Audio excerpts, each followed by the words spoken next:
Kun nama oduu sagalee Ameerikaa sagantaa afaan Oromootiin. Muummichi ministeeraa Itoophiyaa Abiyyi Ahmed kamisa har'aa Somaaliyaa daawwatanii jiru.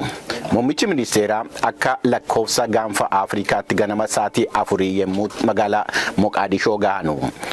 Qaama garee Al-Shabaabii akka ta'e shakkamerraa moortarri hedduun gara buufata xiyyaara Moqaadishootti dhukaasamaa akka ture jiraattonni ibsanii jiru.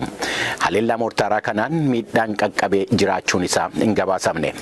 Abiyyi Ahmed erga masaraa mootummaa biyyattiitti pirezidaantii Somaaliyaa Hassan Sheikh Mahamudii wajjiniin mari'atanii booda gara Finfinneetti deebi'aniiru. Muummichi ministeeraa Biriteen Keir Staamer kamisa har'aa Waashingtan keessatti pirezidaantii Yuunaayitid Isteetsi Doonaald Tiraamp wajjiniin wal arganii waa'ee lola Yuukireen keessatti adeemaa jiru dhaabsisuudhaaf waa'ee walitti dhufeenya daldala biyyoottan lammanii irratti akka mari'achuuf deeman ibsameera.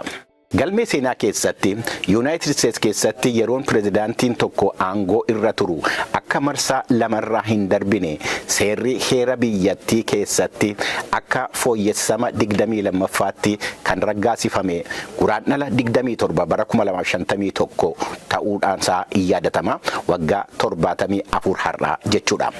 Hordoftoota keenya kanneenii fi gabaasaalee biroo qabna hordofa.